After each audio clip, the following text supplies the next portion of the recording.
율리아나와 성 프란치스코 책 읽기. 아시시의 성 프란치스코, 요하네스 예르겐센 지음, 조원영 옮김, 프란치스코 출판사. 제2부 복음 선포자 프란치스코, 평화와 회개의 사절이 되다. 새 동료들의 전기. 5. 성녀 클라라와 성 다미아노. 남자들은 때때로 이론의 전개에 만족하지만 실천은 이론을 내놓지 않는 여자들의 몫일 때가 흔히 있다. 여자가 이론의 좋은 점을 깨닫게 되면 어느 남자보다도 훨씬 더 그 이상을 충실하게 실천한다. 이 말은 프란치스코가 설교만 하고 복음은 실천하지 않았다는 이야기가 아니다. 결코 아니다. 그러나 프란치스칸 생활의 순수한 모습, 곧 어떤 조건이나 외부의 좋지 않은 영향에 물들지 않은 자유로운 삶을 보려면 누구든지 프란치스코의 위대한 여성 제자인 아시시의 성녀 클라라를 보아야 한다.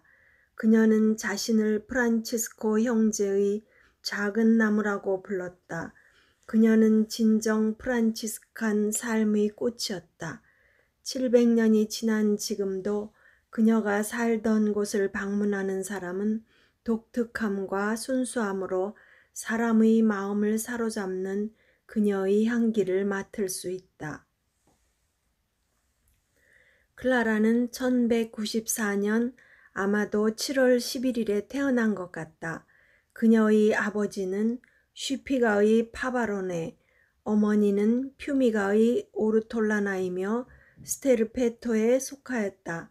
양친이 다 귀족이었으며 쉬피가는 아시시에서 가장 뛰어난 집안이었다. 파바로네는 사소, 로소, 백작이라는 칭호를 갖고 있었다. 사소 로소는 아시시에 있는 절벽 이름이다. 지금도 방문객들은 쉬피가의 튼튼한 궁을 볼 수 있는데 성 클라라 성당에서 멀지 않은 베키아 성문 근처에 있다. 오르톨라나는 5 자녀를 두었는데 아들 보소와 4명의 딸들 페넨다, 클라라, 아네스와 베아트리체였다. 오르톨라나는 착하고 신심 깊은 부인이었다고 한다. 그녀는 깊은 신심으로 성지와 파리, 로마까지 가는 위험하고 오래 걸리는 순례를 하였다. 클라라를 낳기 직전 기도 중에 그녀가 낳을 아이는 온 세상을 비추는 빛이 되리라는 하느님의 약속을 받았다고 한다. 그래서 영세 때에 클라라라는 이름을 주었다. 클라라는 빛난다라는 뜻이며 유명한 사람을 비유하는 말이기도 하다. 클라라의 가정은 부유하였고 도덕적으로 올바른 가정이어서 클라라가 하느님을 경외하도록 올바르고 확고하게 성장할 수 있었다. 확고하고 온건한 신앙의 분위기였다. 하느님을 경외함은 모든 일에 유익하고 이 세상에서도 잘 살게 되지만 도덕적인 문란함은 가난을 면치 못한다. 이 세상을 어떻게 살아야 할까요? 라는 질문에 하느님을 경외하고 그분의 계명을 지켜라 라는 복음 말씀은 우리만 그런 것이 아니다. 호교론자들이 백만장자의 통계를 제시하면서 종교의 우위성을 증명하는 것이 지나치긴 하지만 이는 어느 정도 일리가 있다고 하겠다. 어린 클라라는 나이에 비하여 신심이 뛰어났다. 그 시대의 독서 경향은 옛 고행자들의 생애나 교부들의 전기를 읽는 것이었다. 클라라는 이러한 전기들을 일찍부터 많이 읽었다. 어쨌든 그녀는 아주 어렸을 때부터 고행복 입기를 원하였고 고대 은수자의 역사의 페르메의 바오로 은수자처럼 매일 수많은 기도문을 바치고 조약돌로 그 수를 세웠다고 한다. 그렇게 보석을 하면서 그녀는 중세기의 모든 경건한 사람들처럼 가난한 사람들에게 베풀기를 좋아하였다. 클라라는 자라면서 건강하고 아름다워졌고 15살이 되었을 때 첫 구원자가 나타났다. 그녀의 부모들은 아주 흡족하여 딸에게 이야기했지만 딸은 의외로 단호하게 거절하였다. 클라라는 결혼 이야기를 들으려고도 하지 않았다. 어머니가 이유를 묻자 자신은 이미 하느님께 봉헌하였으므로 남편은 필요 없다고 대답하였다. 딸의 신앙심은 파바로네나 오르톨로나가 생각하던 그 이상이었다. 지금도 그렇지만 당시에도 일반 신자들은 광적인 신앙심을 아주 싫어하였다. 아들, 딸들이 양식 있는 시민의 정도를 넘어서 하느님을 지나치게 믿을 때 부모와 자식 간에 일어나는 갈등의 역사를 우리는 끊임없이 목격한다. 16세의 클라라는 이 투쟁을 감당하여야 했다. 그런데 다행인 것은 그녀의 투쟁에 지원이 없지 않았다는 점이다. 바로 이때가 아시시 시민들이 프란치스코의 회개를 이해하고 그에게 관심을 쏟던 시기였고 교황으로부터 설교의 허락을 받은 프란치스코가 성 루피노 성당의 강론대에서 설교하던 때였다. 성 루피노 성당은 쉬피 궁에서 몇 발자국 거리에 있었다. 클라라는 성 루피노 성당과 성 조르조 성당에서 프란치스코의 설교를 들었다. 프란치스코를 처음 본 순간 프란치스코의 생활이 자기 생활이어야 한다고 생각했고 그것이 곧 하느님의 뜻이라고 여겼다. 루피노와 실베스테르 형제는 둘 다 그녀와 한 집안 사람으로 그녀의 길을 열어주었다고 볼 수 있다. 한 여자 친척이 클라라를 따랐는데 그녀의 이름은 보나 괴르프초로 알려져 있다. 그녀가 프란치스코를 찾아와 클라라의 심중을 그에게 펼쳐보였다. 프란치스코는 이미 클라라의 소문을 듣고 있었다. 전기에 씌어있는 대로 프란치스코는 악한 세상에서 그렇게도 고상한 전리품을 빼내어 주님께 선물하기를 원하였으므로 클라라에게 말하였다. 세속과 세상의 헛됨과 멸망하기 쉬운 것들을 멸시하라. 결혼 문제에 대해서도 부모님의 반대에 물러서지 말고 그녀의 몸을 하느님의 성전으로 그리스도를 신랑으로 모시라고 당부하였다. 이때부터 프란치스코는 클라라의 영적 지도자가 되었고 그의 지도 아래 그녀의 열망은 더욱 강하고 굳어졌다. 그녀는 순수하고 완전하게 하느님과 관련된 일 외에는 아무 것에도 관심을 갖지 않고 최후의 행동만을 기다리고 있었다.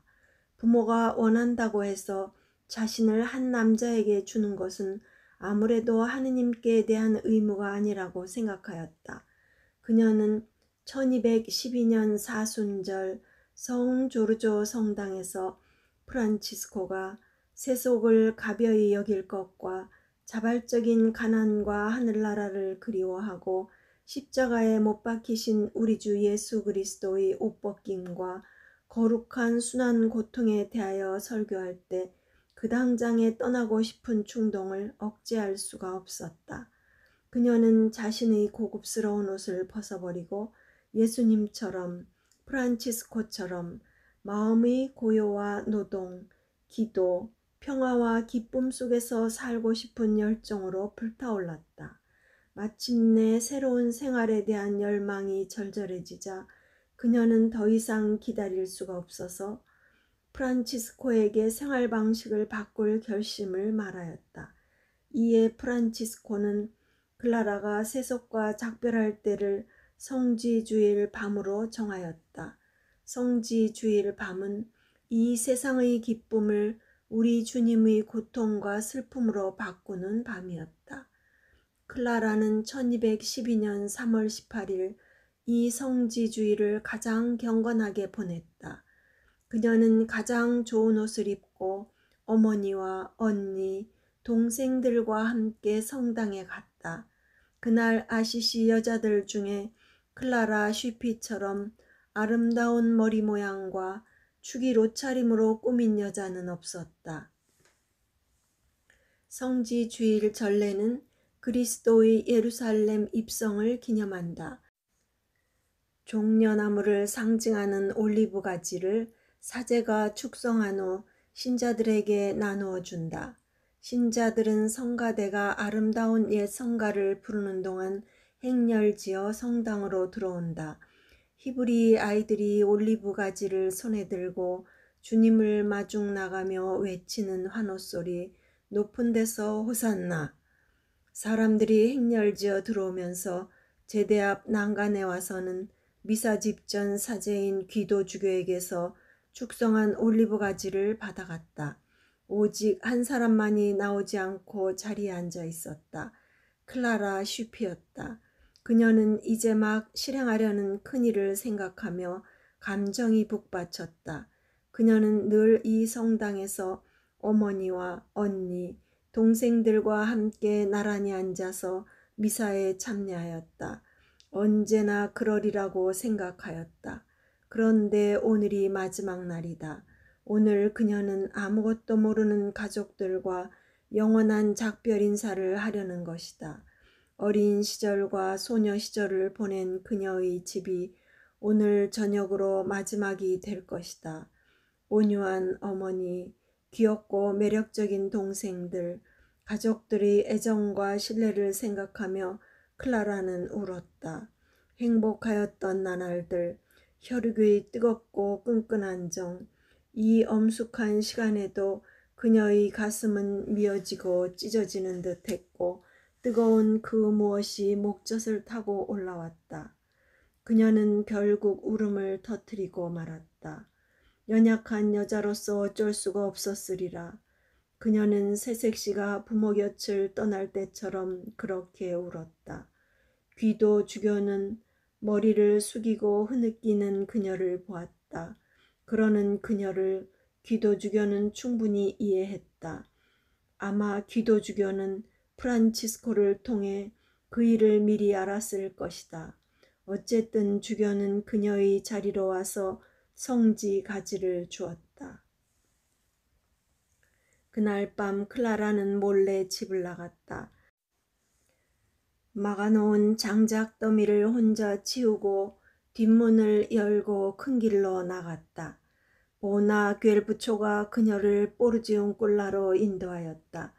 그녀를 기다리던 작은 형제들이 횃불을 들고 마중 나왔다. 클라라는 이 작은 경당의 성모상 앞에 무릎을 꿇고 말했다. 가난한 강보에 쌓여 구유에 누워 계신 거룩하시고 사랑하올 아기 예수의 사랑으로 그녀가 오래전에 써놓았던 세상과의 이혼장을 내놓았다. 그녀는 반짝이는 드레스를 형제들에게 내어놓고 형제들이 입은 거친 양모 겉옷을 받았다. 보석이 박힌 벨트는 매듭이 있는 거친 끈으로 바꾸어 매었다. 프란치스코가 가위로 금발머리를 자르자 그녀의 높고 빳빳한 모자가 땅바닥에 떨어졌다. 클라라는 두껍고 검은 머리수건을 받았었다.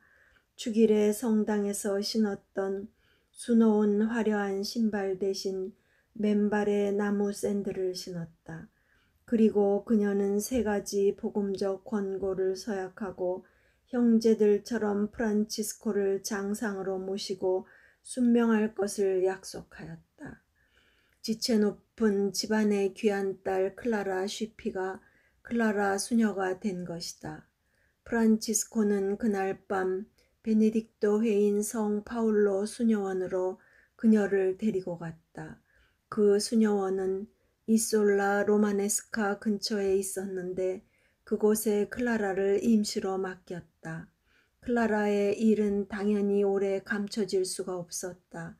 파바로네와 친척들은 재빨리 은신처를 알아내고는 그녀를 다시 집으로 데려올 양으로 수녀원으로 갔다.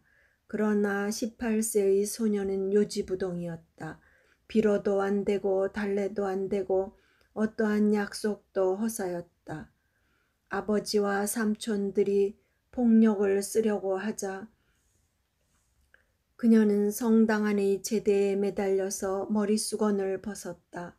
그러자 짧게 깎은 머리가 드러났다. 그런데도 가족들은 여러 날 동안 클라라를 다시 데려가려고 하였다. 마침내 프란치스코는 그녀를 다른 수녀원으로 옮기는 것이 좋겠다고 생각하고 반조에 있는 성 안젤로 수녀원으로 갔다. 그 수녀원도 역시 베네딕토 회였다. 파바로네는 클라라가 도망간 지 16일 만에 또다시 어린 아네스가 집을 나가 성 안젤로 수녀원으로 들어가자 분노를 참을 수 없었다. 그는 아네스에게 큰 희망을 걸고 있었다. 그녀는 약혼한 상태였고 혼사도 정해져 있었다. 그런데 지금 그녀마저 똑같이 미쳐버리다니 그는 분노로 정신을 잃을 지경이 되어 동생 모날도를 시켜 12명의 무장한 장정들과 함께 아네스를 잡아오도록 명하였다. 성 안젤로 수녀원의 수녀들은 무기를 든 장정들에게 대항하지 못하고 아네스를 내놓았다. 아직 어린 아네스는 힘껏 저항하였지만 그들은 더욱 거칠게 그녀를 때리고 발로 차며 머리채를 잡아쥐고 수녀원 밖으로 끌어냈다. 클라라, 클라라 와서 도와줘. 아무리 소리쳐봤자 허사였다. 그녀의 머리카락 뭉치와 옷자락이 길가 나무 덤불에 걸려 찢겨졌다. 클라라는 그녀의 작은 방에서 이렇게 곤란한 지경에 있는 동생을 도와달라고 하느님께 기도하고 있었다. 그 순간 12명의 남자들은 아네스를 조금도 움직일 수가 없었다. 그녀는 갑자기 너무 무거워져서 돌로 된 사람 같았다. 남자들이 그녀를 밀고 잡아당겼지만 꼼짝도 하지 않았다. 밤사이 납덩이를 먹었나? 한 사람이 허연 이를 드러내고 웃으며 말하였다. 그런가 봐. 수녀들은 그 맛을 알고 있겠구먼. 다른 사람이 대꾸했다. 그러나 삼촌 모날도는 이 갑작스런 방해에 너무 화가 나서 망치 같은 주먹으로 이 고집센 소녀의 머리를 내려치려고 하였다. 그런데 그도 역시 바위가 되어 발을 쳐든 채로 꼼짝할 수가 없었다. 이때 클라라가 나와서 반은 죽은 듯한 아네스를 데리고 들어갔다. 가족들은 할 수 없이 단념하고 이 두 소녀들이 따르고 있는 성소의 길을 더 이상 방해하지 않았다. 후에 셋째 동생인 베아트리체도 그 수녀원에 입회했고 파바로네가 죽은 후 어머니 오르톨로나도 딸들의 뒤를 따라 입회했다. 성 안젤로 수녀원은 클라라와 아네스에게 임시 거처일 수밖에 없었다. 그들은 베네딕토의 수녀가 아니므로 그들의 수도복을 입지 않았고 수도 규칙도 따르지 않았다. 프란치스코는 그들에게 수녀원을 얻어주기 위해 옛 은인들인 수바시오 산의 까말돌리 수도원을 찾아갔다. 그 수도원은 프란치스코에게 포르지온 굴라를 주었고 1212년 4월 22일 옛 미네르바 신전을 아시시에 기증했던 수도회였다. 그 미네르바 신전은 성 마리아 성당으로 바뀌어 지금도 아시시 광장에 있다. 그들은 이번에도 성 다미아노 성당과 그 성당에 부속되어 있는 작은 수녀원을 기쁜 마음으로 주었다. 클라라는 몇몇 자매들과 함께 그곳에서 일생을 살았다. 클라라는 성 다미아노 수녀원의 주인이 되었다. 그녀는 자매들과 함께 이곳에서 41년간 살았는데 회개 생활의 편태와 채찍으로 그녀의 육신의 옥합을 깨뜨려 영혼의 향기를 온 교회 안에 가득히 채웠다. 이것은 한 정기 작가의 표현이다. 내가 프란치스칸 영성의 꽃이라고 즐겨 말하는 기도와 노동, 가난과 기쁨의 생활이 이곳에서 피어났다. 클라라가 보여준 모범은 넓게 퍼져나갔다. 그 당시 여성들 사이에는 감각적 세계를 넘어 초월적 생활을 열망하는 소망이 잠재해 있었던 것 같다. 봉쇄 수녀원의 하얀 담은 이 소망의 상징이었다. 세상에 매이지 않은 처녀들은 클라라와 살기 위하여 성 다미아노로 달려갔고, 가족에게 매여 있는 사람들은 드러나지 않게 수도 생활과 같은 생활을 하려고 노력했다. 귀족 부인들은 그들의 지창금을 봉쇄 수녀원을 짓는 데 바쳤다. 그들은 자신의 과거 생활을 보석하기 위하여 수녀원에 들어와 자루옷을 입고 재를 뿌렸다. 결혼은 방해가 되지 못했다. 남편과 부인은 각각 자기 갈 길을 갔다. 남편은 프란치스코에게로, 부인은 클라라에게로. 성 다미아노에 들어가는 조건은 포르치운쿨라에 들어가는 것과 같이 모든 재산을 가난한 사람들에게 나누어 주는 것이었다. 수녀원은 아무것도 받지 않았다. 클라라의 말대로 그 시대 정신에 대응한 하나의 도전으로 수녀원은 절대 가난으로 무장한 탑이어야만 하였다. 수녀들의 생활도 형제들의 생활과 같았다. 그것은 노동과 탁발이었다. 몇 명은 집에서 일하고 나머지는 나가서 집집이 다니며 구걸하는 것이었다. 프란치스코가 자매들을 위하여 쓴 생활 양식의 거의 모든 구절은 단 몇 가지 요점에 집중되어 있었는데, 그 주요 내용은 복음적 가난의 의무였다. 프란치스코의 중재로 인노첸시오 3세는 이 수도규칙을 인준하여 주었다. 이는 형제들의 수도규칙 인준 때보다 더 공식적인 인준이었다. 1215년 프란치스코의 엄명에 의해 클라라가 처음으로 성 다미아노에서 원장 직책을 받았다. 그해 교황으로부터 수녀원의 수도규칙을 인준받았다고 가정하여도 무리는 아닐성 싶다. 프란치스코는 두 수도회의 장상이며 지도자였으나 로마에서는 프란치스코가 형제들의 장상이고 클라라는 자매들의 장상이었다. 유명한 가난 특전의 처음 몇 줄은 인노첸시오 3세가 친히 썼다고 한다. 가난 특전은 교황청이 통상적으로 요청받는 특전과는 정반대의 내용이었다. 교황은 이 가난의 특전에서 클라라와 자매들이 가난한 자가 되어 계속 가난에 머물 수 있도록 허락한 것이다. 아무도 하느님과 재물을 아울러 섬길 수 없습니다.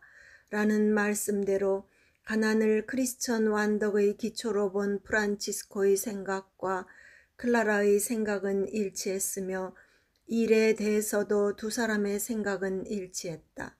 클라라는 원장의 권위 같은 것은 보이지 않고 종종 식탁에서 봉사하였으며, 수녀들이 손을 씻을 때 물을 부어주거나 그들의 시중을 들어주었다.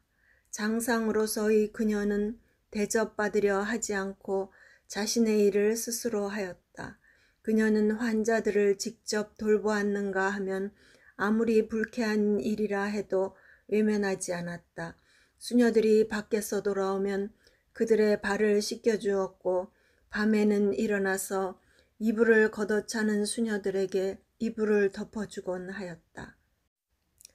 프란치스코는 자주 아픈 사람들과 약한 사람들을 성 다미아노에 보내곤 했는데, 그럴 때면 클라라는 그들을 돌보아 주었고 치료해 주었다. 그녀는 아플 때에도 침대에서 일어나 등에 쿠션을 대고 앉아서 제대 용품에 술을 놓기도 했다. 프란치스코의 정신으로 성체포와 같은 제대 용품을 50벌 이상 만들어서 비단봉지에 담아 산 위에 있는 성당이나 평원에 있는 성당에 보냈다. 클라라는 일을 할 때도 다른 수녀들보다 좋은 모범을 보였지만 수도 생활에 있어서도 그 모범이 뛰어났다. 성무일도의 끝기도를 마친 후에도 클라라는 십자가 앞에 오래 머물러 있었다. 그 십자가는 프란치스코가 주님의 음성을 들은 바로 그 십자가였다.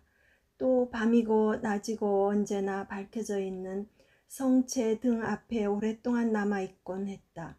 여기서 그녀는 구세주의 고통을 묵상하고 슬퍼했으며 그리스도의 십자가를 묵상하는 기도인 주님의 순환 성무일도를 바쳤다. 이것은 프란치스코가 만들고 정리하여 그녀에게 가르쳐준 것이었다. 그녀는 누구보다도 먼저 일어나 수녀들을 깨웠으며 등마다 불을 밝히고 아침 미사 종을 쳤다. 클라라는 몸을 아끼지 않았다. 그녀는 원래 혈색이 좋고 건강했다. 성 다미아노 초기에 그녀는 포도농쿨 다발을 침대로 썼고 나무 토막을 베개로 삼았다. 후에 그녀는 불편한 베개를 베고 거친 가죽 위에서 잤으나 나중에는 프란치스코가 엄격하게 명하여 지프로 만든 자리에서 자게 되었다. 클라라는 사순절이나 성 마르티노 사순절의 단식 때는 일주일에 사흘을 빵과 물만 먹었는데 프란치스코는 그것도 금지시켰다. 프란치스코는 귀도주교로 하여금 하루에 적어도 빵 40g만큼은 의무적으로 먹도록 명하게 하였다. 클라라는 이렇게 엄격한 단식을 금지당하게 되자 그 대신 돼지가죽 옷을 입고 안쪽에는 거친 털을 대었다. 클라라는 나중에 그 돼지 털옷을 마소직 회계자의 옷으로 바꾸었다. 마소직이란 무명의 날실에 말총을 짜놓은 거칠거칠한 직물이다.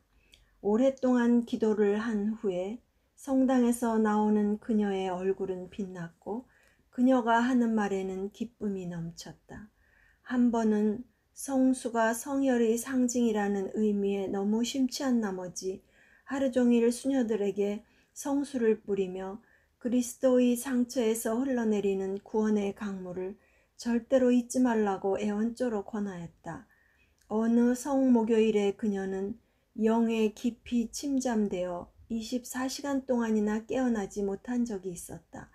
그때 그녀는 등불이 왜 아직도 켜져 있어요? 아직 낮이 안 되었어요? 하고 물었다. 어느 성탄날 밤에는 병석에 누워 있어 다른 수녀들과 같이 성당에 가지 못하였는데 병상에서 성 프란치스코 수도원 성당의 성무일도 소리를 듣고 그곳 성당 구유에 있는 아기 예수를 보았다. 프란치스코는 클라라와 수녀들 사이에 자신이 찬미의 대상이라는 것을 알았다. 프란치스코는 수녀들의 감정 속에 자신에 대한 생각이 섞여 있다는 것을 깨달았다. 그래서 수녀들이 그들의 마음을 온전히 하느님께로만 향하도록 남이 눈치를 채지 않을 만큼 적당하게 뒤로 물러났다. 자연히 성 다미아노에 가는 횟수가 줄어들었다. 마침내 제자들이 그의 행동을 알아차리고 이것은 수녀들에 대한 불친절이라고 평했다. 프란치스코는 수녀들과 하느님 사이에 자기가 끼어들고 싶지 않다고 설명하였다. 그는 어떠한 상황에서도 사제나 개인이 순전히 인간적인 이유로 공경받는 것은 용납할 수가 없었다. 한 번은 그가 성 다미아노에 가서 설교를 하였다. 클라라는 그의 설교를 좋아하였고 아주 열심히 들었다. 그런데 교황 그레고리오 9세가 프란치스칸들이 이 수녀원에 가서 설교하는 것을 금지했다. 그러나 클라라는 교황의 금지를 받아들이지 않고 빵을 가지고 온 다른 형제들마저 그냥 돌려보냈다. 1219년 성 다미아노 수녀원이 봉쇄 수도원이 되면서 제1회 형제들이 집집마다 돌아다니며 수녀들의 몫을 탁발해 주었던 것이다. 클라라는 우리가 영적인 빵 없이 살아야 한다면 육신의 빵도 없이 살겠습니다. 하고 말했다. 교황은 할 수 없이 그 금지령을 취소해야만 했다. 프란치스코는 다시 수녀들에게 가서 설교할 허가를 받았다. 모두들 기뻐하였다. 하느님의 말씀을 들을 수 있을 뿐만 아니라 그들의 영적 아버지이며 지도자를 만날 수 있기 때문이었다. 프란치스코는 성당에 들어와서 잠시 서 있었다. 눈을 하늘로 향하고 기도에 잠겨 있었다. 그러고 나서 그는 제2방에서 일하는 수녀들을 향하여 재를 좀 갖다 달라고 청하였다. 재를 가져오자 프란치스코는 그가 서 있는 주위를 빙 둘러 재로 금을 긋고 나머지는 머리에 뿌렸다. 그리고 침묵을 깨뜨렸는데 그것은 설교하기 위해서가 아니고 다윗의 참회 시편 50편 미세레레를 읊기 위한 것이었다. 그는 수녀들에게 자신은 부대자루와 잿더미 속에 묻힌 죄인일 뿐이라는 것을 알아보도록 가르쳤던 것이다. 다음 이야기도 같은 맥락의 의미가 있다고 본다. 장꽃송이에 들어있는 성녀 클라라가 성 프란치스코 및 그의 동료들과 함께 천사의 성 마리아 성당에서 식사한 일이다. 성 프란치스코는 아시시에 머물러 있는 동안 자주 성녀 클라라를 방문하여 거룩한 교훈을 주었다. 성녀는 성인과 함께 한번 식사하고 싶은 간절한 마음을 품고 몇 번 청해보았으나 그는 도무지 그 기쁨을 주려고 하지 않았다. 그러던 중 동료들은 성녀 클라라의 소원을 알아차리고 성 프란치스코에게 여쭈었다. 사부님, 저처럼 거룩하고 하느님을 기쁘게 해드리는 클라라 자매가 사부님과 함께 식사나 한번 하고 싶어하는 그런 작은 요청도 받아들이지 않으시는 것은 너무 엄격한 것 같고 하느님의 사랑 정신에도 맞지 않는 것 같습니다. 더욱이 그분은 사부님의 설교를 통해 세속의 부귀영화를 모두 내버리지 않았습니까? 정말 그보다 더 큰 청을 했다 해도 사부님의 작은 영적 딸에게 그런 것쯤이야 들어주셔야 했을 것입니다. 이에 성 프란치스코는 그러면 내가 클라라 자매의 청을 들어주는 것이 좋겠습니까? 하고 물어보았다. 이 말에 동료들은 네 사부님, 그런 위로를 사부님이 클라라 자매에게 준다는 것은 정말 좋은 일이지요. 하고 대답했다. 성인은 다시 입을 열어 다들 좋아하는 모양이니 나도 그런 생각이 듭니다. 그렇지만 기왕 위로를 줄 바에야 식사를 천사의 성 마리아 수도원에서 하기로 합시다. 그 자매는 오랫동안 성 다미아노 수녀원에만 갇혀 있었으니 자기가 삭발하고 그리스도의 신부가 된 천사의 성 마리아 수도원을 다시 보게 된다면 아주 기뻐할 것입니다. 자, 그러면 그곳에서 하느님의 이름으로 식사를 합시다 하였다. 정한 날이 오자 성녀 클라라는 수녀 한 사람을 데리고 수녀원을 나와서 성 프란치스코 동료들의 호의를 받으며 천사의 성 마리아 수도원으로 왔다. 성녀는 제대 앞에 있는 동정 마리아상에 경건히 인사를 올리니 거기가 바로 자기 머리칼을 자르고 수건을 받았던 곳이다. 식사 시간이 될 때까지 안내를 받아 수도원 구경을 하고 있는 동안 성 프란치스코는 늘 하는 습관대로 맨땅에 식사 준비를 시켰다. 식사 시간이 되자 모두 한자리에 모여 성인과 성녀 클라라가 또 성인의 동료 하나와 성녀 클라라의 동료 자매가 함께 앉고 다른 동료들도 겸손되이 각각 식탁에 자리 잡았다. 첫 음식이 나오자 성 프란치스코는 아주 감미롭고 감격에 넘친 말로 너무나도 신비스럽게 하느님에 관해 이야기하였으므로 한없는 천상의 은총이 그들 위에 내리어 모두들 하느님께로 탈원되고 말았다. 그들이 모두 눈과 손을 하늘로 높이 쳐들고 탈원에 빠져 있을 때 아시시와 베토나와 그 근처의 사람들은 천사의 성 마리아 성당과 수도원 전체 그리고 수도원 옆에 있던 나무숲이 온통 불타고 있는 것을 보았다. 새빨갛게 타오르는 불길이 성당도 숲도 수도원도 순식간에 집어 삼킬 것 같아 사람들은 서둘러 불을 끌어 달려왔다. 그러나 막상 수도원에 당도해 보니 불은 하나도 없고 성 프란치스코가 성녀 클라라와 그 동료들 모두와 함께 관상 중에 하느님께로 탈원되어 조촐한 밥상머리에 둘러앉아 있는 것을 보게 되었다. 불을 끌어 달려왔던 사람들은 이 엄숙한 광경을 목격하고 그 불은 이 세상 불이 아니라 하느님께서 거룩한 형제 자매들이 영혼 안에 불붙고 있는 하느님께 대한 사랑을 똑똑히 보여주시기 위한 기적임을 깨달았다. 사람들은 천상적 위로를 가득하는 채 감동되어 돌아갔다. 클라라가 프란치스코 앞에서는 위로와 격려를 바라는 연약한 여인이었지만 수녀원 안에서는 강인한 여인으로서 다른 사람들을 보호하고 막아주는 사람이었다. 그녀가 기사 가문의 출신인 것이 쓸모없지 않았다. 성 다미아노는 2번이나 프리드리히 2세의 군인들에게 포위되었다. 프리드리히 2세와 교황의 전쟁에서 프리드리히 왕은 교황 측 도시를 침입하였고 교활하게도 교황의 파문과 무관한 이슬람 군인들을 용병으로 썼다. 어느 화창한 날의 일이었다. 아시시에서 몇 킬로밖에 떨어지지 않은 높은 산 꼭대기의 요새인 노체라에서 이 사라센들이 벌떼처럼 쏜살같이 스플레토 계곡으로 내려와 성 다미아노 수녀원을 침입하였다. 자매들은 클라라 주위에 둘러서서 벌벌 떨고 있었다. 수녀들이 무슬림을 두려워한 이유는 죽음 때문이 아니라 치욕 때문이었다.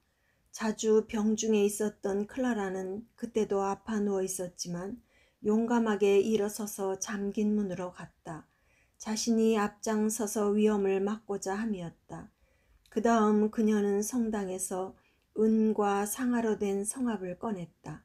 그 안에는 빵의 형상으로 제대의 성체가 담겨 있었다. 그녀는 성압을 들고 꿇어서 구세주께 청하였다. 그때 성압에서 한 아이의 목소리가 들리는 듯 했다.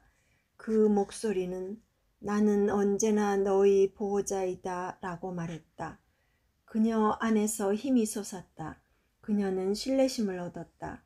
그녀가 기도를 마치고 일어났을 때 사라센들은 공격을 포기하고 어디론가 가버렸다. 클라라가 또 불굴의 정신을 보여준 적이 있다.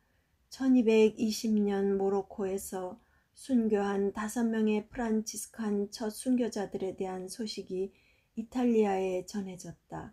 클라라는 깊은 영감을 받고 자신도 수녀들과 이교도들에게 가서 순교하기를 원하였다. 그러나 프란치스코가 강력하게 그녀를 단념시켰다.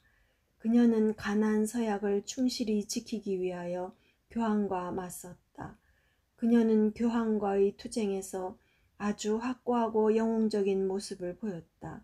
그녀의 좋은 친구인 우골리노 추기경은 1227년 교황 그레고리오 9세가 되었다.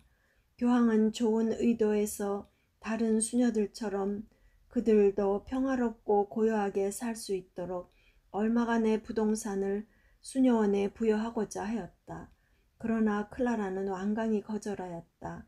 교황은 가난에 대한 서약 때문이라면 그 서약을 풀어줄 수 있다고 말했으나 그녀는 교황성아, 저를 죄에서 떠나게 해주시고 구세주를 따르는 길에서는 떠나지 않게 해주소서라고 대답하였다. 마침내 클라라는 죽기 이틀 전에 인노첸시오 4세로부터 그녀와 수녀들이 가난하게 살 수 있고 계속 가난할 수 있는 권리를 영구하게 보존하는 인준을 받았다. 그녀는 엄격한 생활을 했으나 프란치스코와는 달리 오래 살았다. 그녀는 60세에 세상을 떠났다. 41년의 수도 생활이었다. 그녀의 수도 생활 중 가장 큰 슬픔은 1226년 프란치스코의 죽음이었다. 프란치스코가 포르지움 꿀라 성당 뒤쪽의 조그만 움막에서 생의 마지막을 보내고 있을 때 클라라는 성인을 한 번만 더 뵙고 싶다는 청을 드렸다. 그러나 성 프란치스코는 한 형제에게 가서 클라라 자매에게 말하시오. 모든 걱정을 버리시오. 지금은 나를 볼 수 없지만 확실한 것은 그녀와 수녀들이 죽기 전에 나를 볼 것이요. 그리고 많은 위로를 얻을 것이요. 하는 답을 보냈다. 그리고 프란치스코는 운명하였다. 그 다음 날 아시시 시민들이 와서 형제들과 함께 그의 시신을 아시시로 옮겨갔다. 트럼펫 소리에 맞추어 성가와 찬미가를 부르며 손에 올리브 가지와 촛불을 들고 행렬을 지어 성 다미아노로 향하였다. 10월 4일 아침이었다. 들판은 연보랏빛 안개로 자욱이 덮여 마치 바다 같았는데 언덕 위에 있는 성 다미아노 성당에는 햇빛이 비치고 있었다. 성 다미아노에 이르러 장례 행렬이 멈추었고 시신을 모신 관이 성당 안으로 들어왔다. 수녀들이 마지막으로 그들의 돌아가신 영적 아버지를 뵐 수 있도록 쇠 창살로 된 창에까지 성인의 관을 모시고 갔다. 주님의 여종들이 성체를 받아 모시고 주님의 말씀을 듣던 쇠창살로 된 격자문을 지나자 창틀 앞에서 형제들은 거룩한 시신을 모신 팔을 높이 들고서 클라라 수녀와 다른 수녀들이 원할 때까지 기다려주어 그들을 위로해 주었다. 이것은 완덕의 거울에 나오는 이야기이다. 작은 성당 안은 이별의 슬픔과 비통한 흐느낌이 메아리쳤다. 평화의 천사들이 그렇게 슬피 우는데 누구라고 울지 않을 수가 있었겠는가. 토마스 첼라노가 한 말이다. 여러 해가 흘렀다. 클라라는 아직 생존해 있었다. 프란치스코는 떠났으나 프란치스코와 가까이 있던 친구들인 레오, 안젤로, 주니페로 형제가 자주 성 다미아노에 왔고 클라라는 그들과 함께 스승이 생존해 있을 때의 추억 속에다 자신을 묻었다. 퀸타발레의 베르나르도에 의하면 에지디오 형제도 방 안에만 있는 처녀처럼 그의 방에 앉아 있다가 이따금씩 클라라를 방문하였는데 다음의 이야기는 프란치스칸의 특징을 잘 보여주는 일화 중의 하나이다. 신학 박사인 한 영국인 프란치스칸이 성 다미아노 성당의 강론대에서 설교를 하였다. 그의 설교는 이 성당에서 아시시의 프란치스코에게 듣던 말씀과는 아주 달랐다. 모두가 그걸 느꼈다. 갑자기 에지디오 형제가 목소리를 높여 외쳤다. 박사님, 잠깐만요. 제가 설교하겠습니다. 그 영국인 박사는 말을 그치고 에지디오 형제가 설교를 시작하였는데 하느님 성령의 열기로 시작하였다고 옛 전기는 말한다. 에지디오 형제는 다시 강론대에서 내려오고 외국인 설교가에게 자리를 내주었다. 영국인 박사는 설교를 계속하였다.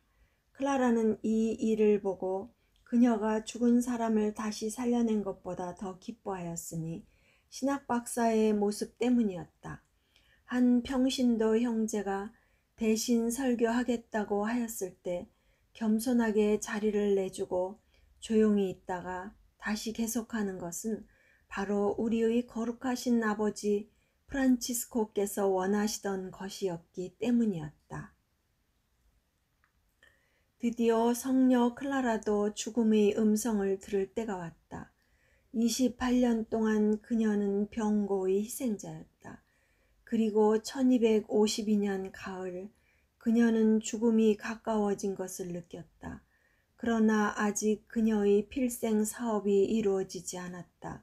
그녀는 수도규칙의 가난을 제한 없이 인정하는 이른바 가난 특전의 최종적인 인준을 얻지 못하였던 것이다. 마침 이때 인노첸시오 4세가 리옹에서 돌아왔다. 교황은 프리드리 2세의 군대가 침입하기 전에 리옹으로 피신하였었다. 황제는 파문을 당한 채 1250년 피오렌졸라에서 죽었고 1252년 9월 교황은 페루자에 있는 교황 저택으로 왔다.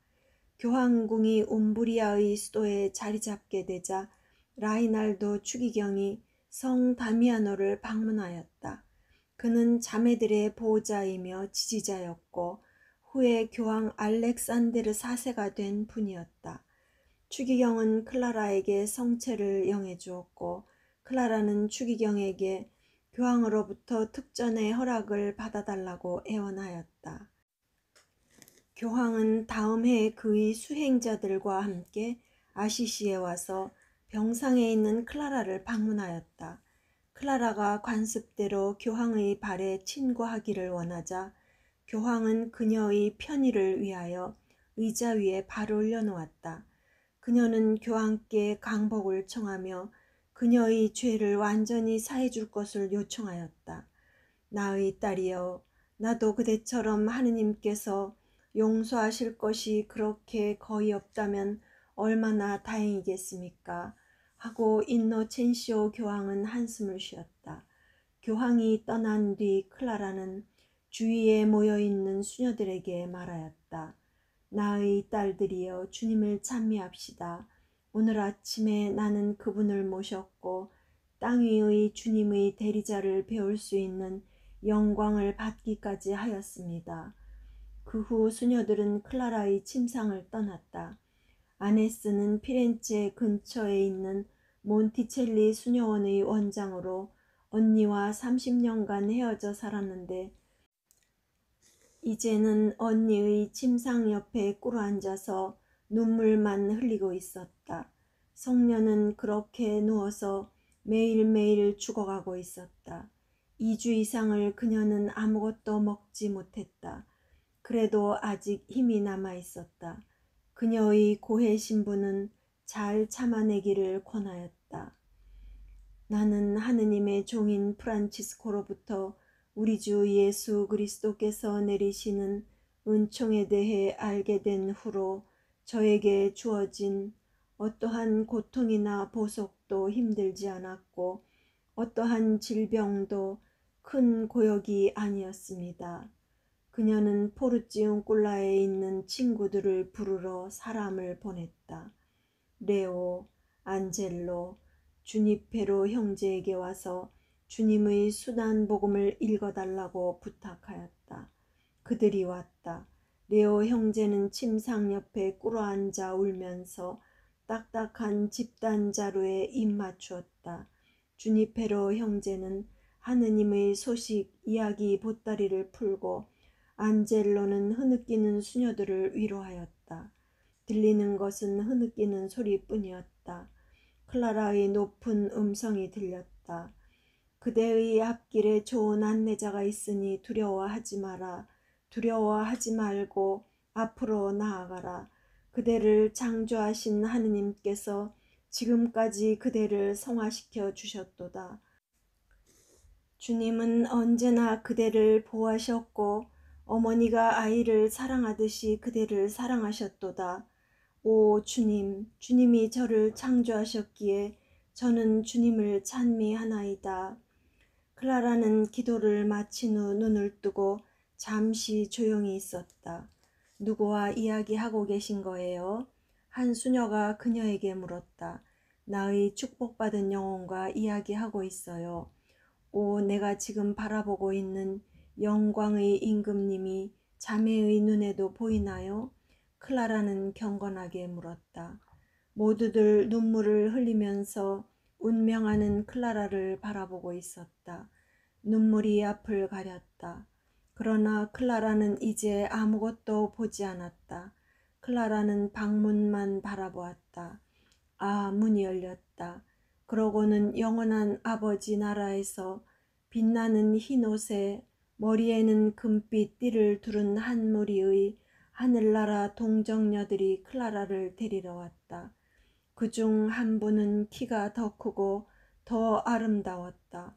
그분의 금빛 머리는 빛났으며 수녀원의 어두운 작은 방이 대낮보다도 더 밝아졌다. 그리고 그 아름답고 빛나는 여인이 동정녀들의 무리 가운데서 앞으로 나와 클라라의 침상으로 다가왔다. 그분은 운명하고 있는 클라라에게 허리를 구부리고 그녀를 안아올려 빛의 베일로 감쌌다. 마리아의 품 안에서 하늘 여왕의 빛나는 외투에 쌓여 클라라의 영혼은 영원한 영광으로 올라갔다. 숨을 거둔 성녀는 굳어져가는 두 손 사이에 교황의 칙서를 쥐고 있었다. 그것은 이틀 전에 도착한 것이었다. 클라라와 수녀들이 프란치스코의 이상대로 살 권리를 인정해준 최종적인 인준장이었다. 성 다미아노의 수녀원은 클라라와 수녀들이 떠났을 때나 지금이나 달라지지 않았다. 그들이 성모일도를 하던 좁고 긴 가대, 벽 쪽으로 줄지어 있는 다듬어지지 않은 목재로 만들어진 의자는 오래 사용하여 다 닳았다. 삐걱거리는 마룻바닥 한가운데 커다란 성모일도 악보를 놓던 낡은 책상과 클라라가 수녀들에게 기도 시간을 알릴 때 사용하였던 종이 하나 있다. 그리고 인노첸시오 4세가 선물한 동으로 만든 성합도 하나 있다. 그레고리오 9세가 방문하였을 때 교황은 클라라에게 빵을 축복해 달라고 청하였다. 그녀가 빵을 축복할 때 빵 위에 십자가가 하나씩 나타났던 식당도 그대로 있다. 또 클라라의 작고 좁은 나지막한 침실이 있고 마지막으로 소위 클라라의 정원이라고 하는 작은 땅이 두 개의 높은 벽 사이에 있다. 이 작은 정원은 두 개의 벽 사이로 열려 있어 마치 극장의 무대처럼 아름다운 움브리아 평원이 내려다 보인다. 여기서 리보토르토, 포르지운쿨라, 하얗게 뻗은 길들, 올리브 과수원들, 푸른 산속으로 멀리 보이는 작은 베토나 마을을 볼 수 있다. 흙으로 쌓은 테라스인 이 정원에 꽃들이 자라고 있다. 전설에 의하면 클라라는 3가지 꽃만을 심었다고 한다. 곧 백합과 제비꽃과 장미이다. 백합은 순결의 상징, 제비꽃은 겸손의 상징, 장미는 인간을 위한 하느님의 사랑을 상징하기 때문이다.